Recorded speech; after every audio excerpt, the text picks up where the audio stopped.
जनजन पार्टी के राष्ट्रीय अध्यक्ष भूमिहार ब्राह्मण एकता मंच के अध्यक्ष आशुतोष का रामरुद्र उच्च विद्यालय में किया गया भव्य स्वागत। जनजन पार्टी के राष्ट्रीय अध्यक्ष भूमिहार ब्राह्मण एकता मंच के अध्यक्ष आशुतोष का सामाजिक भोज में शामिल होने चंदन क्यारी जाते समय रामरुद्र उच्च विद्यालय में स्वामी सहजानंद सरस्वती सेवा समाज और भूमिहार ब्राह्मण एकता मंच द्वारा स्वागत किया गया। इस मौके पर आशुतोष के द्वारा मनमोहन मेहता के चित्र पर माल्यार्पण किया गया। आशुतोष ने समाज के लोगों को राजनीति और अधिकार के लिए संघर्ष का संदेश दिया और कहा कि भूमिहार ब्राह्मण समाज अब जागे। भूमिहार समाज बुद्धिमत्ता का प्रतीक है, लेकिन राजनीतिक क्षेत्र में समाज की उपेक्षा बर्दाश्त नहीं की जाएगी। स्वागत करने वालों में स्वामी सहजानंद सरस्वती समाज सेवा के राकेश, मधु अरविंद ठाकुर, अजीत ठाकुर, सुबोध सिंह, AK सिंह, भूमिहार ब्राह्मण एकता मंच के समरेश चौधरी, चंदन सिंह, पंकज सिंह तथा अन्य लोगों ने गुलदस्ता और फूल माला देकर स्वागत किया। बोकारो से विजय आनंद की रिपोर्ट।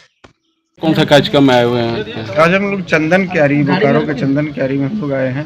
वनभोज एक कार्यक्रम का आयोजन किया गया है समाज के लोगों के द्वारा, उसी में आए हैं। और इसी क्रम में हम लोग मनमोहन मेहता जी के आदमकद प्रतिमा पर हम लोग माल्यार्पण किए और श्रद्धांजलि अर्पित करके उसके बाद हम लोग आगे कार्यक्रम निकलेंगे। परशुराम समाज जो है कितना मजबूती में जा रहा है?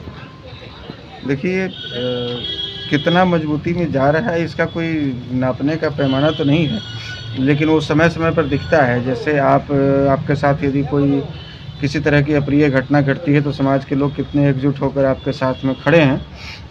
चुनाव के समय आप कितने गोलबंद हैं ताकि अपनी आवाज़ को, अपनी बातों को सदन में, विधानसभा में, लोकसभा में, विधान परिषद में उठाने वाले कितने लोगों को आप भेज पाते हैं, वहाँ पर मजबूती दिखती है।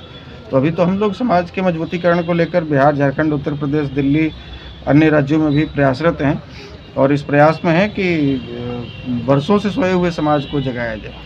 झारखंड में तो इस बार आप लोग ना MLA में मिला, ना विधानसभा में उतना प्रतिनिधित्व नहीं मिला जाति का, तो इस पर क्या कहेंगे आप?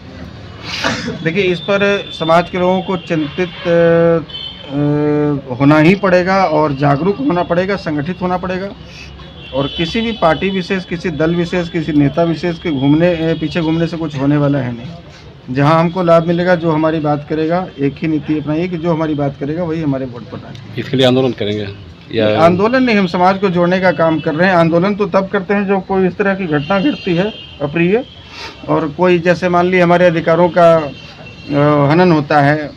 जैसे केंद्र सरकार ने लंबे संघर्ष के बाद 10% EWS आरक्षण का लाभ सामान्य वर्ग के लोगों को दिया।